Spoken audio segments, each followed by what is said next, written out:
सप्तमी का आप्यायमाना जो है महाविद्येश्वरी का पूजन होगा, अष्टमी को आप्याया रौद्री का पूजन होगा, नवमी को सुवृता और त्वरिता का पूजन होगा, दशमी को ईरा में जो है कुलसुंदरी का पूजन होगा, एकादशी में आपुर्यमाणा में नित्या का पूजन होगा, द्वादशी में भी आपुर्यमाणा का नील पताका का पूजन होगा, और जो है त्रयोदशी में पूर्यंती में विजया का पूजन होगा, और चतुर्दशी को पूर्णामी सर्वमंगला का पूजन होगा।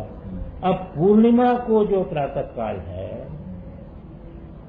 में कि नहीं, पूर्णिमा को प्रातः काल ज्वाला मालिनी का पूजन होगा, पर एक नित्या अभी रह गई, तो उसका पूजन कब होगा? पूर्णिमा बीत जाने के बाद, समझे कि नहीं? पूर्णिमा बीत जाने के बाद जो प्रातः काल है, पूर्णिमा बीत जाने के बाद, रात पूर्णिमा लगे बीत जाने, तो इसमें क्या होता है, वहां पर चित्र का पूजन होगा। ध्यान में है कि नहीं? हाँ, नित्या है, क्योंकि पहले प्रतिपद को उसका पूजन हो गया ना, तो प्रतिपद में अब देखिए दो चीज हो गया, अमावास्या बीतने के बाद और प्रतिपद लगने के जो सुबह है, वह वस्तुतः अमावास्या जब दूसरी तिथि आएगी तो वो दूसरा जब प्रतिपद के बाद जो द्वितीया में पूजन करेंगे वो प्रतिपद संबंधिनी पूजा है। हाँ, ध्यान में है कि नहीं? वो प्रतिपद संबंधिनी, इसलिए एक एक नित्यावली चले जाएगी। ध्यान में है कि नहीं? और पूर्णमासी का जो पूजन होगा, तो पूर्णमासी को देखिए दो हुआ नहीं, एक तो पूर्णमासी आज है तो सुबह आपने पूजन किया, तो जो सुबह का पूजन हुआ वो तो ज्वाला मालिनी का पूजन हुआ, और पूर्णमासी बीत जाने के बाद जो प्रातः काल का पूजन है वो जो है वह चित्रा का पूजन है। अब देखिए, इसको थोड़ा विचार के बैठा लीजिए, ध्यान में है कि नहीं? तो पूजन हो गए। अरे भाई देखो, अभी घबराओ मत, मौसम में सुबह तो हुआ नहीं, अभी घबराओ मत। पूजन तो प्रतिदिन होता है, हमने कह दिया पूजन प्रतिदिन होता है, सामान्य होता है, समझे ना? रहस्य एक ही पूजन प्रतिदिन होता है, विशिष्ट पूजन नहीं। कुंडली जागरण में सहायक जो विशिष्ट पूजन है नहीं। तो इस प्रकार से देखिए, इसी प्रकार 16 का तो तिथि तो 15 है? और अमावस्या को पूजन होगा नहीं। तो इस प्रकार से हमेशा समझना चाहिए कि जैसे द्वितीया को भी चंद्रमा तो शाम को निकलेगा, समझे ना? अरे द्वितीया को चंद्रमा तो शाम को निकलेगा ना, तो पूजन होगा सुबह, वो दिन बीतेगा, उसके बाद जो है सुबह का पूजन होगा। ध्यान में है कि नहीं?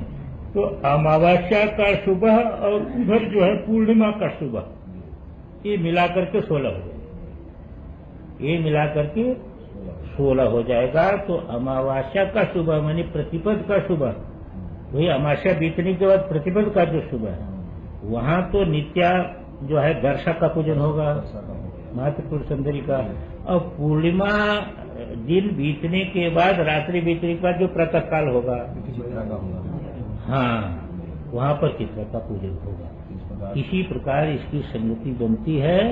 और पूजन तो प्रतिदिन होता है, पर हमेशा ध्यान रखिएगा कि पूजन प्रतिदिन होता है, इसका मतलब यह है कि समयाचारी का बाह्य पूजन नहीं, उसका खाली जो है वह जो अंदर ज्ञान है, क्योंकि वह किसके द्वारा पूजन करेगा? वो कला के द्वारा ही पूजन करेगा, इसलिए बिना कला के पूजन होता नहीं। अब मान लीजिए द्वितीया को चंद्रमा तो निकला शाम को, तो उस समय थोड़ा पूजन करेगा, तो उसकी व्याप्ति लेकर के प्रातः काल ही पूजन का समय है। समयाचार में पूजन का समय प्रातः काल ही है। हाँ, और कौलाचार में जो है रात्रि को भी है और किसी भी समय, पर चंद्र किरण संयोग होना चाहिए, उस 24 घंटे का चंद्र किरण संयोग होना चाहिए। तो ये रहस्य थोड़ा समझ के रखना। तो ये समझ लीजिएगा, तो ये बता दिया। अब इसको ऐसा समझिए कि इसी को कहा यदा अमावास्या भवति नहीं पूजा समय नाम। अब अगला श्लोक देख लीजिए। अतः ये भी जटिल है, थोड़ा समझना पड़ेगा। अतः शुक्ले पक्षे प्रतिदिन महस्तां भगवतीं निशायां सेवन्ते निशिचरम भागे समयिनः शुचिः स्वाधिष्ठाने रविरुपरि संवित् सरसिजे शशि चाज्ञा चक्रे हरिहर विधि ग्रंथय इमे। इसलिए क्या हो गया कि देखिए थोड़ा अंतर करते हैं। शुक्ले समय लोग क्या पूजन कब करते हैं कि शुक्ले पक्षे प्रतिदिनम आहा। अब आहा लिख दिया खाली, सप्तमी देना था। आहा अव्यय तो है नहीं, नपुंसक लिंग है ना। महान शब्द का आहनी होने चाहिए।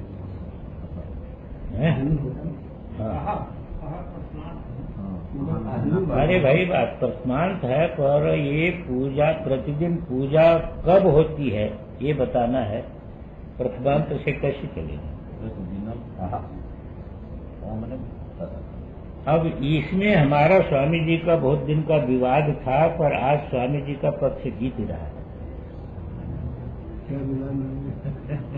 स्वामी जी को मैं कहता था कि पहले ये बताइए कि पहले सूर्योदय होता है कि पहले अंधकार जाता है? क्या होता है? सूर्योदय तो बाद में दिखाई देता है, अंधकार तो पहले चला जाता है। सूर्योदय तो नहीं हुआ।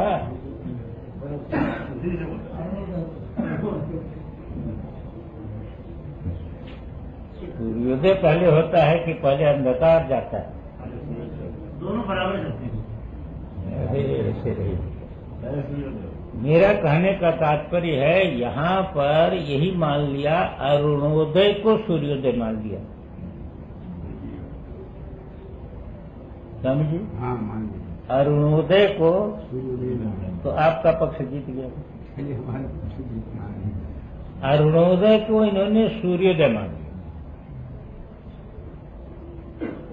ये जब उन्होंने तो आहा लिख दिया है, पर ऐसा नहीं कि शुक्ल पक्ष में दिन निकलने के बाद समय लोग पूजा करेंगे, ये उसका अर्थ नहीं है। अरुणोदय में पूजन करते बल्कि आगे स्पष्टीकरण। देखिए स्पष्टीकरण कहाँ है? निशायाम सेवन। अरे वो तो कृष्ण पक्ष चला गया। मैंने अरुणोदय काल, वो तो कृष्ण पक्ष हो गया, निशा का अर्थ कृष्ण पक्ष। यहाँ पर अतः शुक्ल पक्षे है, इसलिए शुक्ल पक्ष में, क्योंकि किसी भी प्रकार जो है ना, शुक्ल पक्ष क्यों लिखा? शुक्ल पक्ष में चंद्रमा तो शाम को उदित हो गया, खत्म हो गया। अब चंद्र संयोग रहेगा नहीं। कृष्ण पक्ष में ब्रह्म मुहूर्त में चंद्र संयोग रहेगा। कृष्ण पक्ष में प्रातः काल माने रात्रि के चरम भाग में संयोग रहेगा चंद्र का। एक कला केवल समझे ना? चतुर्दशी तक रहेगा। कभी कभी देखते हैं जहाँ पर सायंकाल अमावस्या व्याप्त होने पर दीपावली होती है, उस दिन प्रातः काल हमने चंद्रमा का दर्शन किया है। कि नहीं? हाँ, तो इसका मतलब चतुर्दशी शाम को अमावस्या लग गई तो वो मना लेते हैं, मैंने दीपावली मना लेते हैं। दीपावली मना लेते हैं क्योंकि रात्रि में अमावस्या तो सवेरे। मैंने कहने का तात्पर्य है कि इसको जरा ध्यान में रखें कि ये जो है वो कृष्ण पक्ष में तो चतुर्थयाम में, रात्रि के चतुर्थयाम में चंद्र संयोग रहेगा, और बिना चंद्र संयोग के पूजन होता नहीं इनका। तो शुक्ल पक्ष में तो रहेगा नहीं। शुक्ल पक्ष में तो सायंकाल चंद्रमा उदय होगा, अस्त हो जाएगा, तो चंद्र संयोग रहेगा नहीं। तो चंद्र संयोग नहीं रहेगा तो अंधकाल में कैसे पूजन करें? उनको चंद्रमा का संबंध है, इसलिए वो सूर्य संबंध से चंद्र संबंध आएगा। इसलिए अरुणोदय लिखा, मैंने जो है वो इसलिए आह लिख दिया। अरे भाई उस समय चंद्र संयोग नहीं रहेगा, सूर्य संयोग होना चाहिए, नहीं तो पूजा नहीं हो सकती। इन्हें कुछ प्रकाश का प्रभाव आना चाहिए। प्रकाश आए बिना पूजा नहीं हो सकती। अच्छा स्वामी, जब करपात्री जी को देखते थे वो सवेरे पूजा करते थे, क्या पूजा करते थे पता निश्चित करते थे 4 बजे 5 बजे। देखिए वही तो अभी रुक जाइए, मेरा दोनों में अंतर समझ लीजिए। तो इसलिए आहा शब्द का प्रयोग किया, नहीं तो आहा ये होता है कि भाई वो रात्रि वो सवेरे कैसे पूजन करेगा, प्रकाश संयोग रहा नहीं तो दिन में करेगा, क्योंकि दिन में सूर्य का जो है वह प्रकाश आएगा तभी तो पूजन करेगा। बिना प्रकाश के संयोग के समय की पूजा नहीं हो सकती। चंद्र प्रकाश तो है ही नहीं, चंद्र प्रकाश उस समय है ही नहीं है, इसलिए अह शब्द का प्रयोग किया। और उसकी मान्यता ये है कि अह कहां से शुरू होगा? अरुणोदय से शुरू। इसलिए पक्ष में अरुणोदय के पहले पूजा नहीं कर सकते। समय जो है शुक्ल पक्ष में अरुणोदय के पहले पूजा नहीं कर सकते। तो हमारे यहाँ अरुणोदय का हाँ, दिन आ जाना चाहिए। दिन आ जाना चाहिए, किरण संबंध हो जाना चाहिए ना, सूर्य किरण संबंध हो जाएगा तब पूजन करें। और वो मैंने चंद्रमा को महत्व देते हैं, चंद्रमा को सूर्य किरण है ही है, सूर्य किरण में है, वही दे रहा है, इनकी मान्यता है वही मैंने वही जा रहा है ना। जो यहाँ पर नहीं मिल रहा है वो सूर्य में है, वो कलाएं सूर्य में गई हैं। तो इसलिए अह शब्द का प्रयोग किया, पर अह शब्द का यहाँ पर अर्थ ये नहीं मानना कि दिन निकलने के बाद अरुणोदय में पूजन करते ध्यान में है ना। और निशायाम माने कृष्ण पक्षे, निशायाम माने कृष्ण पक्षे, समझे ना। निशि चरम भागे, अरे वहां तो रहेगा ही चंद्रमा ना, इसलिए अरुणोदय की कोई जरूरत नहीं है। कृष्ण पक्ष में तो जब रहेगा तब सवेरे रहेगा।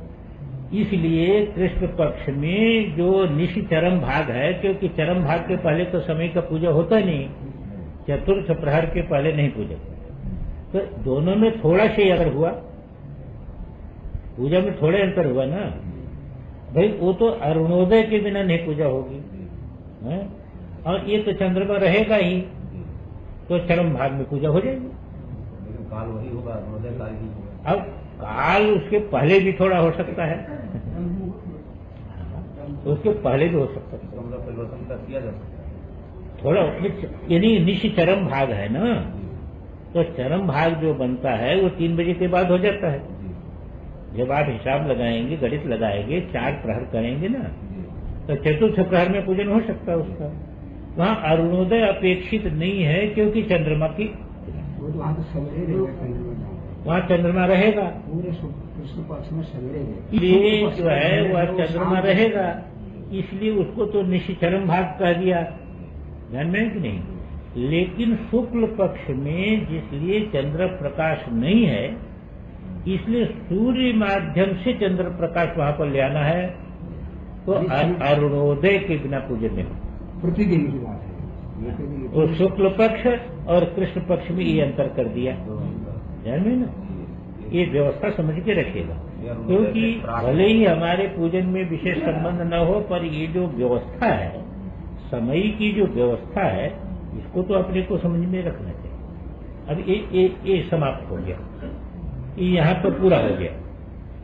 अब एक चीज याद दिलाते हैं आपको, जैसे दो चक्र का एक एक खंड किया था ना, जैसे मूलाधार है स्वाधिष्ठान, स्वाधिष्ठान के ऊपर, स्वाधिष्ठान से लगा हुआ स्वाधिष्ठान के ऊपर अग्निस्थान है, वो अग्निस्थान है। और उसके बाद जो है वह फिर अनाहत के ऊपर सूर्य स्थान है, फिर आज्ञा के ऊपर चंद्र स्थान है। वो कोई ऊपर ही समझ में लाना पड़ेगा, सबको ऊपर समझना चाहिए। स्वाधिष्ठान सूची भाई वो तो ठीक है स्वामी जी, वो स्वाधिष्ठान चक्र के से लगा हुआ उसके ऊपर के भाग में अग्निस्थान माना जाता है, अग्निस्थान वही। ऐसे अनाहत के ऊपर के भाग में अग्निस्थान वो सूर्य स्थान है, ऐसे आज्ञा के ऊपर के भाग में चंद्र स्थान है। अब इसी बात को कह रहे हैं कि भाई 3 ग्रंथि का जो चर्चा आती है सब जगह, ब्रह्म विष्णु रुद्र ग्रंथि है, तो ग्रंथि इसी को समझ लेना चाहिए, समझे ना। एक एक ग्रंथि का जो भेदन होगा तो उसी को कह रहे सूची स्वाधिष्ठाने, ध्यान में आया कि नहीं। अब ऊपर ही ले आना, क्योंकि आगे है ना रवि रूपरी संबित सरसिजे, वो ऊपर सब जगह ले आना। अच्छा, शशीच आज्ञा चक्रे, तो एक जगह ऊपर कह दिया तो समझना चाहिए कि आज्ञा चक्र के ऊपर उसे मिला हुआ, इन्हीं का नाम हो गया हरि ग्रंथि, हर ग्रंथि, विधि ग्रंथि। देखिए अभी बताते हैं, आप बहुत जल्दी मत समझे ना। हरिहर विधि ग्रंथ है क्रमशः। अब देखो किधर से क्रमशः करेंगे, पहले आपको समझना पड़ेगा ना, समझे कि नहीं। तो देखिए शतपथ ब्राह्मण में ऐसा आता है कि अग्निर्वै रुद्रः, शतपथ ब्राह्मण में आता है कि अग्निर्वै रुद्रः, ध्यान में आया कि नहीं, ध्यान में आ गया कि नहीं। अच्छा, और वहीं पर ये आता है कि यज्ञो वै विष्णु, ध्यान में है ना। और यह स यज्ञ असौ आदित्य, ये दोनों ले, यज्ञो वै विष्णु और यह स यज्ञ असौ आदित्य, ध्यान में है ना। और वहीं पर आता है प्रजापतिर्वै चंद्रमा, सोमो वै प्रजापति ही, वहीं पर 2 वाक्य आता है कि प्रजापतिर्वै चंद्रमा, सोमो वै प्रजापति ही। तो देखो चंद्रमा जो है ना, ये क्या हो गया, ब्रह्मा, चंद्रमा का ब्रह्मा से संबंध हो गया है, सूर्य संबंध हो गया विष्णु से, और अग्नि का संबंध रुद्र से हो गया। तो अग्नि यहाँ पर जो है स्वाधिष्ठान के ऊपर जो अग्नि है वही रुद्र ग्रंथि है, वही क्या है, रुद्र ग्रंथि। और आदित्य मंडल जो है अनाहत के ऊपर, वही जो है वह विष्णु ग्रंथि है। और आज्ञा के ऊपर जो चंद्र मंडल है वही है ब्रह्म ग्रंथि।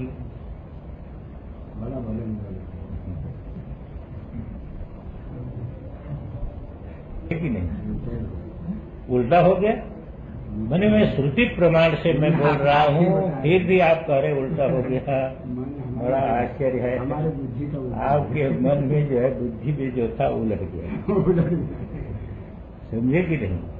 ये स्वामी जी पहले भी कहे थे, हमने कहा कि जब समय आएगा तो हम आपको प्रमाण दे देंगे, ध्यान में आए कि नहीं। तो ये जो है, इसलिए इन ग्रंथियों को इस रूप में समझना चाहिए।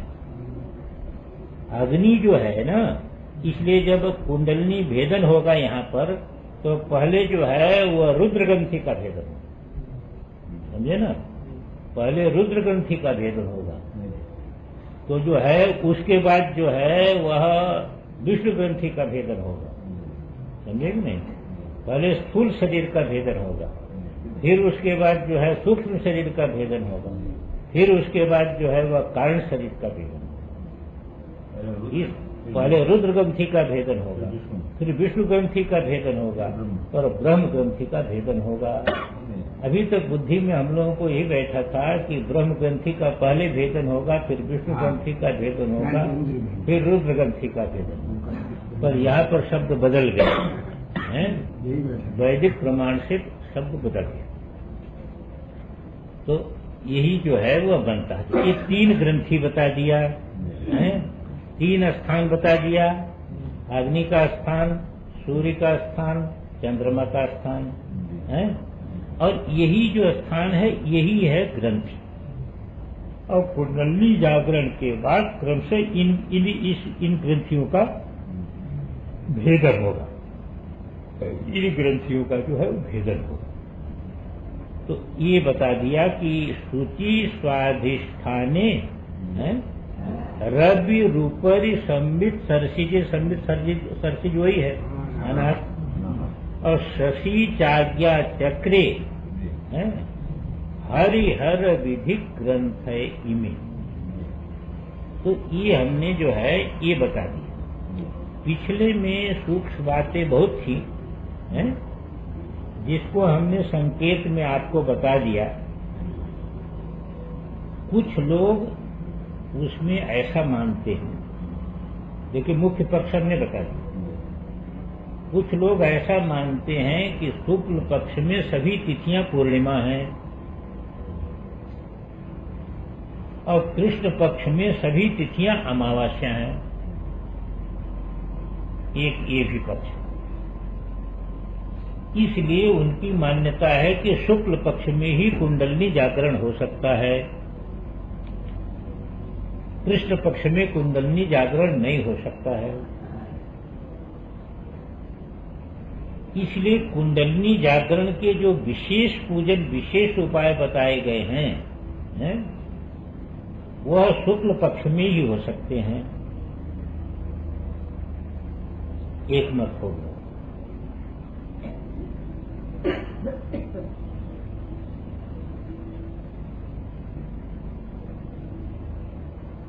ध्यान में आ गया ना? इसको लिख लीजिए। तो दूसरा मत बताते हैं, एक मत और है। वो दूसरे मत वाले इस प्रकार का मानते हैं कि शुक्ल पक्ष के पंचमी तिथि पर्यंत, पंचमी तिथि पर्यंत प्रकाश का बहुत अभाव, चंद्र प्रकाश का विशेष अभाव। ध्यान में है कि नहीं? इसलिए पंचमी तिथि तक जो है, शुक्ल पक्ष होने पर भी पंचमी तिथि तक ये प्रयोग नहीं होता। ध्यान में है ना? और कृष्ण पक्ष की एकादशी से लेकर के अमावस्या, शुक्ल पक्ष में पंचमी तक, और कृष्ण पक्ष में एकादशी से लेकर के अमावस्या तक, इसी को अंधकार मानना चाहिए। यही अमावस्या है। अमाकार से कितना लेना चाहिए कि शुक्ल पक्ष में आपंचमी है और कृष्ण पक्ष में एकादशी से अमा तक। प्रकाश का अभाव है। ये जो 5 ही और 5 10 दिन, ये 10 दिन प्रकाश का अभाव मानना चाहिए, इसलिए इसको अमावस्या मान लेनी चाहिए। इसलिए यूनिवर्सिटी पूजा नहीं करेगी। मैंने विशिष्ट, इसमें कुंडलिनी जागरण नहीं हो सकता है, इसलिए कुंडलिनी जागरण का प्रयास इसमें नहीं करना चाहिए। 3 मत हो गए कि ध्यान में है ना? 2 ये हो गए, एक अमावस्या सीधे, केवल अमावस्या को विशेष श्लोक में आया ना है? तो ध्यान में आया कि नहीं?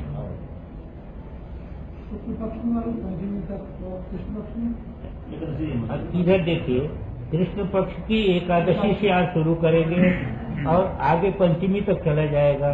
ये जो 10 दिन होगा, ये 10 दिन प्रकाश का जो है कि बहुत कमी है, इसलिए प्रकाशाभाव मान करके उसको अमावस्या मान लेना चाहिए।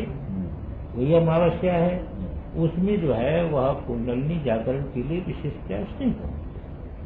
एक माने विशेष पूजा का जो प्रयास है वो नहीं करना। कुंडलिनी जागरण संबंधी जो प्रयास है वो प्रयास नहीं करनी चाहिए। बाकी जो नित्य पूजा है आपकी, वो तो नित्य पूजा तो अमावस्या को भी होगी, उसी क्रम से होगी जो हमने बताया। ये दूसरा मत होगा। अब इसमें देखिए कि वैसे नित्या कला का पूजन जो है समय मार्गी का नित्य सहस्रार में होता है, उसका लक्ष्य है सहस्रार, इसलिए उसका चिंतन जो है उसी के लक्ष्य को लेकर। इसलिए नित्या का पूजन जो है, मूल नित्या का जो पूजन है वो सहस्रार में उसका नित्य है, समझे ना। वो सहस्रार में नित्य है माने अहर्निश है, नित्य है माने अहर्निश। और जो समय का है वो जैसे मान लीजिए प्रातः काल का समय का है ना, जैसे सतत विद्यानुसंहति ही एक पक्ष है, फिर भी विशिष्ट काल रहता है, तो विशिष्ट काल में उनका ये मानना है कि वहां भी दर्शा का तो अभाव है ही नहीं है, वहां त्रिपुर सुंदरी का। तो षोडश दल में भले ही अन्य कलाओं की अभिव्यक्ति नहीं हो,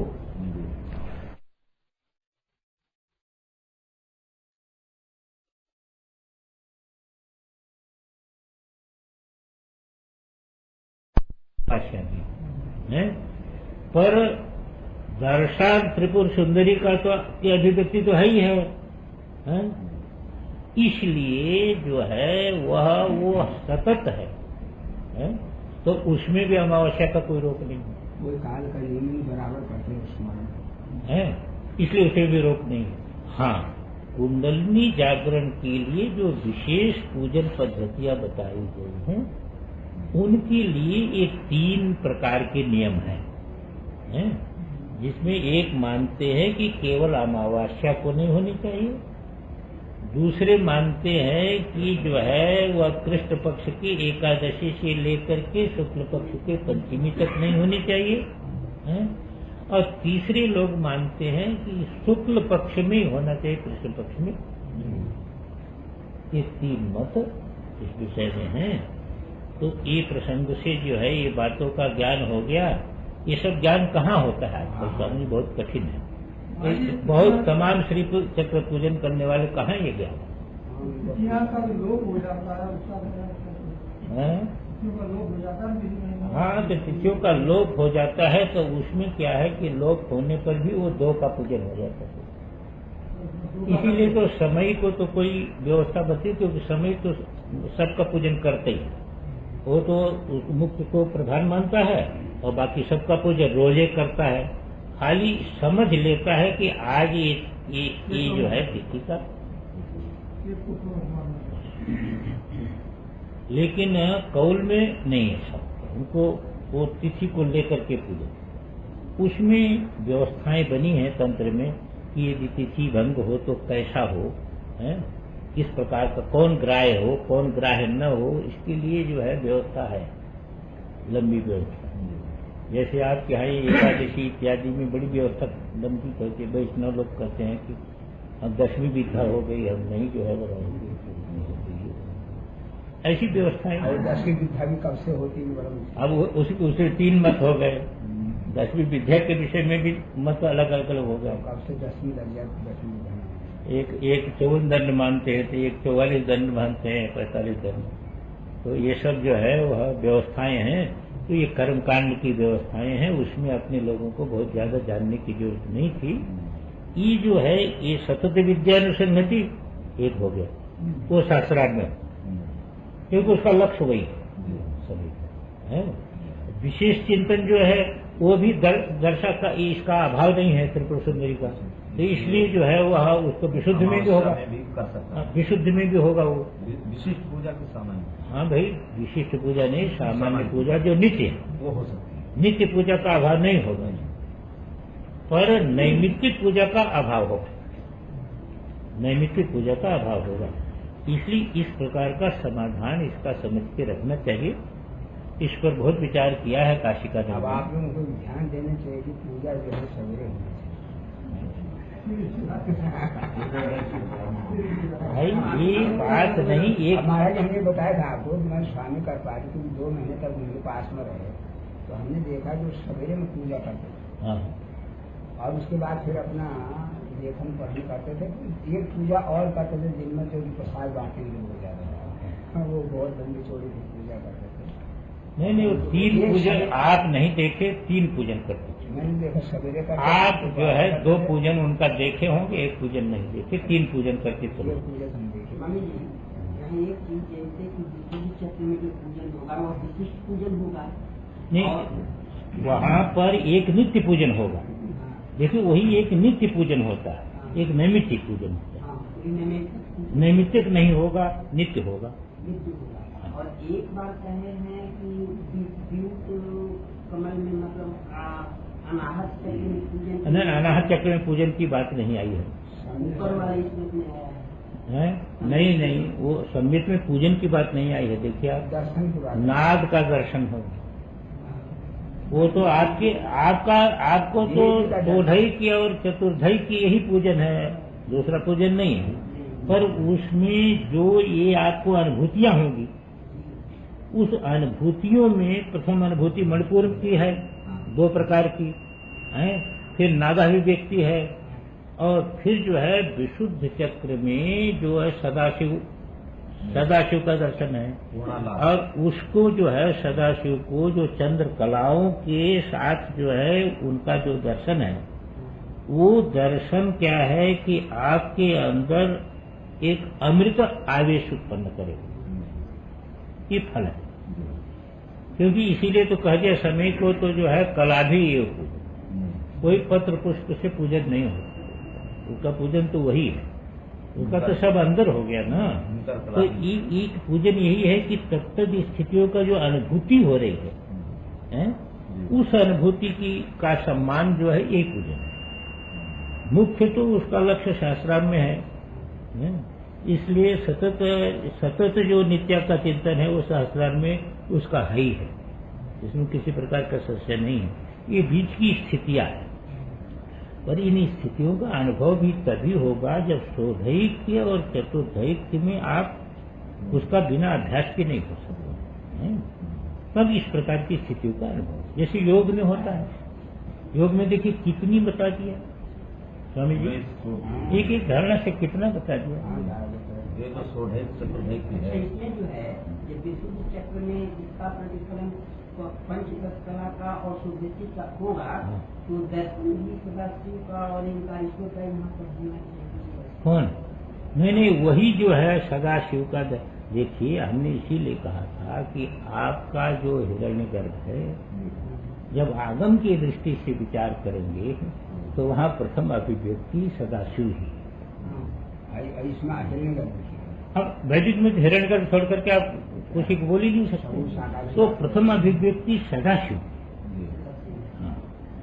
वो जो नाद रूप है वो प्रथम अभिव्यक्ति ईश्वर बिंदु रूप है।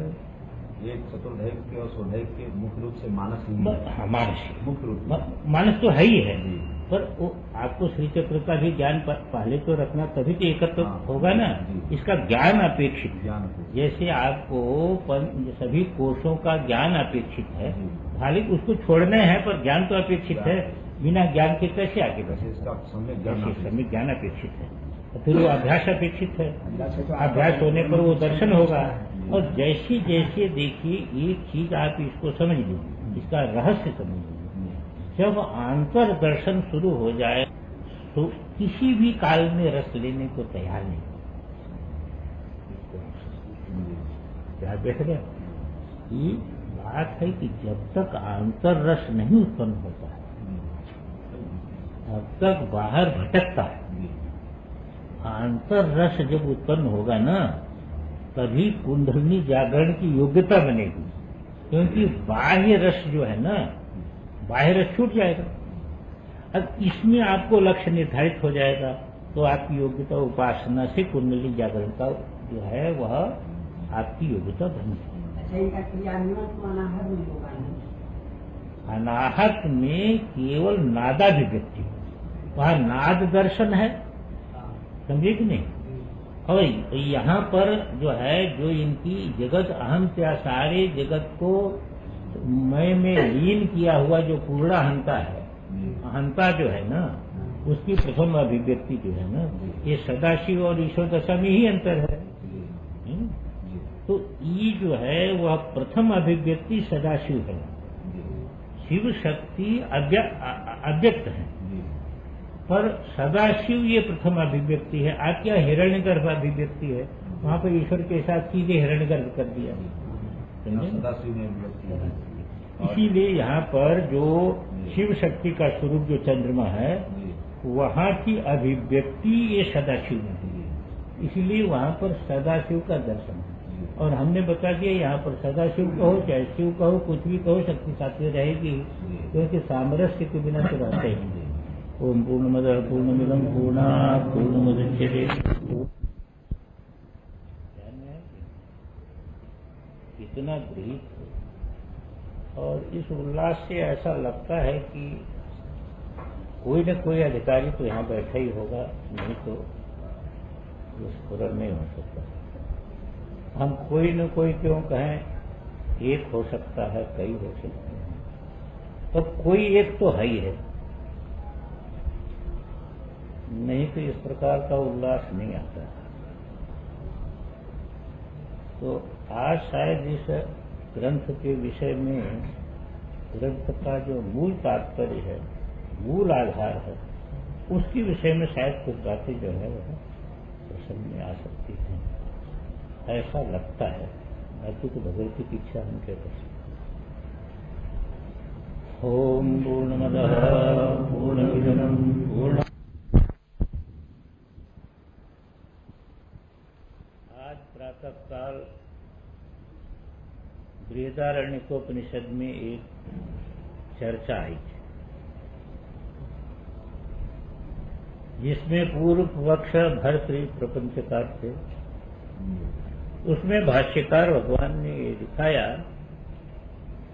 कि ये जो दृष्टि शक्ति, श्रोत्र शक्ति, ज्ञात्री, विज्ञात्री इत्यादि को लेकर के जिस भेद की कल्पना आप करते हैं, उस भेद की कल्पना नहीं हो सकती। वह वस्तुतः स्वरूप में एक रूपता है उनकी, वो चिद रूप है, वो चिद रूप है। ये जो भिन्न भिन्न प्रकार की शक्तियां दिखाई जा रही हैं, वो वस्तुतः उस समय चिद रूप है। इसलिए चिद रूप होने के कारण उसमें भेद की कल्पना कोई नहीं की जा सकती, स्वगत भेद की कल्पना नहीं हो सकती। आप ध्यान देंगे कि प्रारंभ से हमने बताया था, यही जो है नित्या कला जो है, जिसको जगह जगह भाष्यकार भगवान जो है वह दृष्टि शक्ति, श्रोत्र शक्ति, मंत्री, विज्ञात्री इत्यादि शक्तियों करके कहा जाता है कि ये उपाधियों को लेकर के अनित्य है, परंतु ये स्वरूप में नित्य। यही आपकी वैंदवी कला है, ध्यान में है कि नहीं। ये आपकी वैंदवी कला है, यह निर्गुण निराकार है। वहां पर ये शक्तियों की कोई अभिव्यक्ति नहीं है, ये शक्तियां सब चिद रूपा है। इसके बाद वहां से प्रतिफलन होता है आज्ञा चक्रस्थ जो चंद्र है, तो 15 कला का प्रतिफलन है, पर ऐसा प्रतिफलन नहीं समझना। ऐसा है कि इस प्रकार का प्रतिफलन समझना चाहिए कि ये जो आपके पास पंच ज्ञानेन्द्रिय शक्ति है, पंच कर्मेंद्रिय शक्ति है, ध्यान में है कि नहीं, इसको लेकर के जो श्रोत्र इत्यादि है, तो पंच ज्ञानेन्द्रिय शक्ति, पंच कर्मेंद्रिय शक्ति, मन बुद्धि चित्त अहंकार की शक्ति और प्राण शक्ति, ये 15 कलाएं हैं। ये 15 कलाओं में जो अभिव्यक्ति आपके जीवन में चल रही है, इसी को लेकर अभिव्यक्ति है कि नहीं? अरे श्रोत्री मंत्री इत्यादि किसको लेकर के है? इन्हीं उपाधियों को लेकर के है। तो ये 15 कलाएं जो हमारे जीवन को संचालित कर रही हैं, ये कलाओं की समष्टि बीज रूप अभिव्यक्ति आज्ञा चक्र के चंद्रमा में है। हाँ, माने वो अभी अभिव्यक्त नहीं है। देखिए, ध्यान में रखे, अभिव्यक्त नहीं है, समझे कि नहीं? पर समष्टि बीजावस्था है। इसको इधर वैदिक वाङ्मय में आप जो है ईश्वर तत्व कह सकते हैं, पर आगम परंपरा में यही शिव शक्ति तत्व है। ये द्विदल है, समझे ना? ये द्विदल है, पर दल पृथक नहीं है। पृथक न होने के कारण आगम परंपरा में इसमें अक्षर नहीं रखा जाता है। योग में ह क्ष अक्षर है, आगम में नहीं है। वो तो अभी अग्निखंड में सभी वर्ण आपके समाप्त हो गए हैं, और जो सूक्ष्म क्ष है वह आपका चला गया, हाँ, सहस्रार में चला गया। यहाँ वर्ण की व्यवस्था बन नहीं सकती है। क्यों नहीं बन सकती है? कि वो दल जो है वो ऐसे हैं कि वो एकीभूत हैं बस। हाँ, तादात्म्य वहां पर है। तादात्म्य तो वहां जो सामरस्य है उससे पृथक है। यानी शिव शक्ति दोनों है, आधारभूत और शक्ति क्या बनेगी उसमें? कि ये 15 कलाओं की जो समष्टि शक्ति है, वो समष्टि शक्ति बीज रूप होकर के वहां पर, तो जो शिव शक्ति तत्व है आगम में प्रथम अभिव्यक्ति, ये प्रथम अभिव्यक्ति है। उस नित्या का वो ब्रह्म की प्रथम अभिव्यक्ति हुई आगम के अनुसार। जिसलिए वेदांत इत्यादि में प्रथम अभिव्यक्ति ईश्वर है, इसलिए हमको ईश्वर लेना पड़ता है। पर इनका ईश्वर आगे है, इनकी प्रथम अभिव्यक्ति कौन है? शिव शक्ति। ध्यान में है कि नहीं? यहाँ पर अभी कलाओं की समष्टि भी अभिव्यक्ति नहीं है, अलग अलग अलग अलग नहीं है, एक ही भूत। हाँ, इसलिए वहां 15 नहीं गिन सकते आप। ध्यान में है कि नहीं? अब ये आकर के आपके विशुद्ध में षोडश दल जो आया है, इसमें इनकी अभिव्यक्ति हुई है? ये इनकी अभिव्यक्ति हुई। इनकी अभिव्यक्ति हुई 15 की, पर अभिव्यक्ति नहीं है। देखिए, समष्टि अभिव्यक्ति है। अभिव्यक्ति हुई और साक्षी रूप में आपके नित्या कला की अभिव्यक्ति हुई। ध्यान में नहीं? हाँ, और एक रहस्य और समझ के रखिए आप, यहां पर अभी इन शक्तियां सब अंतर्मुख हैं, बहिर्मुख नहीं है। यही सदाशिव दशा है। ये शक्तियों का मुख बाहर नहीं है। हाँ, ये शक्तियों का मुख जो है, इसलिए शिव जो है, ये देखिए, अब एक चीज और ये साथे ध्यान रखनी चाहिए। देखिए, ये आज्ञा चक्र में जो चंद्रमा है ना, वो एक है। कितनी मात्रा अनुभूति है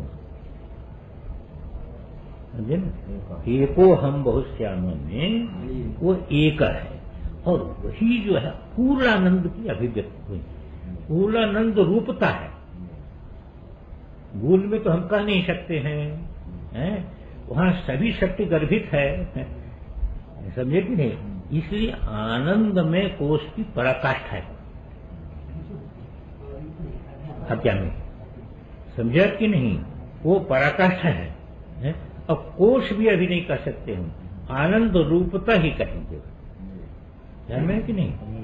अभी देखिए, थोड़ा ध्यान दीजिए। अब वही यहाँ पर इसमें विशुद्ध में अहम आ गया, एको हम, पर सारा विश्व अभी आपके अंतर्गत है। वो जो अहम है ना, ये शुद्ध अहम है। ध्यान में है कि नहीं? और सारा विश्व उसके अंतर्गत है। वह वहां पर ये सारी शक्तियां अंतर्मुख है, बहुत श्याम में बाहर आएंगी, तब ईश्वर और माया आएगा। है इसलिए चंद्र खंड में आप इसको ध्यान में रखिएगा कि चंद्र खंड में सभी स्व-विश्रांत है। यही सदाशिव दशा है, समझे ना, ये महती कृपा की दशा है। कि सदाशिव जो है वह ये आगम के अनुसार सदाशिव तत्व एक बहुत ही महत्वपूर्ण तत्व है। क्योंकि जो आपका पहले का भी तत्व जो है आज्ञा चक्रस्थ जो ईश्वर शिव शक्ति, वो उतनी महत्वपूर्ण नहीं है, क्योंकि वहां पर किसी प्रकार की अभिव्यक्ति नहीं है। हाँ, और यहाँ पर सारी शक्तियों का अभिव्यक्ति है, पर वह स्व-विश्रांत है। अभी स्वयंभू उत्पन्न नहीं हुआ, इसलिए परांची खानी नहीं हुआ। परांची खानी व्यतिरिक्त स्वयंभू, स्वयंभू हिरण्यगर्भ जब उत्पन्न होगा तब बहिर्मुक्त आएगी, समझे कि नहीं? अभी हिरण्यगर्भ की उत्पत्ति नहीं है, अभी ये चंद्रखंड है, ध्यान में है कि नहीं? अभी हिरण्यगर्भ की उत्पत्ति मतलब ये आगम के अनुसार जो हम कर रहे हैं वहां तो हिरण्यगर्भ है, सब कुछ है, पर यहाँ पर इसकी परंपरा समझ के रखिए, स्व-विश्रांत है। ये जो सर्व शक्तियों का स्व-विश्रांति जो है, इससे बढ़कर के और कोई चीज नहीं हो सकती। साधक के कल्याण के लिए इससे बढ़कर के तो कुछ नहीं हो सकती है? इससे बड़ी अनुग्रह शक्ति कोई हो भी नहीं सकती, इससे बड़ी अनुग्रह शक्ति कोई नहीं हो। इसलिए समय मार्गी यहां पर ही जो है नित्याओं के पूजन में ज्यादा तत्पर रहते हैं, ध्यान में है कि नहीं? अच्छा, अब इसके बाद चलिए, अब यहां तक आ गए ना। अब इसके बाद जो है सूर्यखंड आपका आता है। सूर्य खंड में देखिए, यहां तक अभी प्रमाता प्रमाण प्रमेय व्यवहार नहीं है। हाँ, यहां तक अभी प्रमाता प्रमाण प्रमेय व्यवहार नहीं है। इसको हाँ विशुद्ध चक्र वो चंद्रखंड में है ना, यहां पर अभी प्रमाता प्रमाण प्रमेय व्यवहार नहीं है, आनंद विश्रांत सभी है, स्व-विश्रांति है। और सबसे बड़ी विलक्षण चीज यही है कि सारी जो 15 कलाओं की समष्टि जो अभिव्यक्त हुई है, उस अभिव्यक्ति का मुख स्व की तरफ है। इसको ध्यान में रखिएगा, अभिव्यक्ति का मुख कहाँ है? स्व-विश्रांत है। हाँ हाँ, स्व में विश्रांत है, सत्ता विश्रांत है, वह बहिर्मुखता नहीं है। इसलिए ये जो सदाशिव दशा है, ये बहुत ही महत्वपूर्ण है। इसी को लेकर के श्री चक्र में नित्याओं के पूजन का बड़ा